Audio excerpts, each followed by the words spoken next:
ठीक है जी, क्या कहेंगे आज आजम खान के मुद्दे को लेकर के डीएम साहब की मुलाकात की? देखिए, हमारा डेलीगेशन का मेन प्रमुख मुद्दा यही था कि जो हमारे नेता माननीय आज़म खान साहब और उनके पूरे परिवार के साथ में पार्टी के जो समर्थक कार्यकर्ता हैं उनके साथ में जो व्यवहार हो रहा है, जो उत्पीड़न हो रहा है, हम उसके ख़िलाफ़ हैं और इस टाइप की कार्रवाई नहीं होनी चाहिए।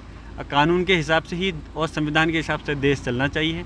लेकिन अफसोस की बात है, आज जिस तरह से झूठे मुकदमे आज़म खान साहब के ख़िलाफ़ लगाए गए, कोर्ट की तरफ से एक मसले में रिलीफ मिला भी है और इंशाल्लाह हमें उम्मीद है कोर्ट की तरफ से आगे भी और भी केस में इंसाफ मिलेगा। फ़िलहाल हमने डीएम साहब से यही मांग की है, जो सांसद शफीकुर रहमान बख्श साहब की सरपरस्ती में पूरा डेलीगेशन आया था, कि किसी तरह का कभी माननीय नेता आज़म खान साहब, उनके परिवार और समर्थक जो भी पार्टी के कार्यकर्ता हैं, आने वाले समय में कोई उत्पीड़न नहीं होना चाहिए। डीएम साहब ने क्या आश्वासन दिया? उन्होंने आश्वासन दिया है कि किसी तरह की कोई गलत कार्रवाई नहीं होगी।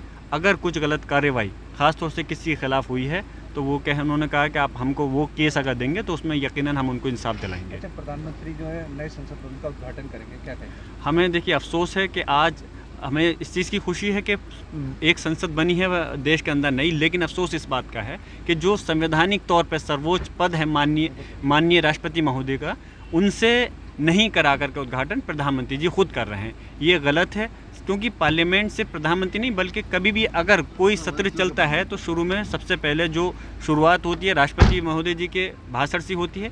इस समय अगर होना चाहिए था, वो महिला भी हैं। अगर आप महिला के भारतीय जनता पार्टी कहते हैं हम सम्मान कर रहे हैं, हम आदिवासी उन लोगों का सम्मान कर रहे हैं, तो फिर आपने क्यों उनसे उद्घाटन नहीं करा रहे? उनको आपने इनविटेशन तक नहीं दिया। ये बहुत अफसोस की बात है। हम इसकी मजम्मत करते हैं और हम पूरे देश से ये मांग करते हैं कि आप सब लोग देखो, ये किसी के नहीं, ये सिर्फ भारतीय जनता पार्टी सिर्फ और सिर्फ अपने फ़ायदे, अपने हित को देखती है। आने वाले समय में इस सरकार को हटाइए और एक नई विपक्ष के जो लोग हैं उनकी सरकार को बनाइए। अच्छा, बाबा बागेश्वर देखो हिंदू राष्ट्र की मांग कर रहा है। देखिए, इस टाइप के मुद्दे चुनाव के टाइम पर आकर के भारतीय जनता पार्टी की नीति है, वो इस टाइप के मुद्दों को लाती है कि जिससे कि हिंदू मुसलमानों में आपस में फूट पड़े और उनको इस चीज़ का लाभ मिले।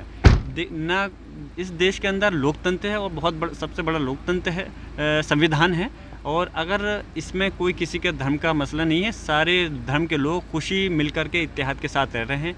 लेकिन कहीं ना कहीं भारतीय जनता पार्टी कभी किसी फिल्म के ज़रिए से, कभी किसी के ज़रिए से कोई बयान दिलवा करके आपस में फूट डालने का काम कर रही है, जो कि बहुत संविधान के ख़िलाफ़ है। हम यही कहेंगे, इस देश के अंदर किसी धर्म का नहीं बल्कि हमेशा से लोकतंत्र का वो रहा है, और आने वाले समय में हमारे बुजुर्गों ने भी कुर्बानी दी है इस देश को आज़ाद कराने के लिए। हिंदू के साथ साथ मुसलमान, सिख, ईसाई ने सबने दी है। हमारा देश है और हम अपने देश को बचाने के लिए हर कुर्बानी देने के लिए तैयार रहेंगे।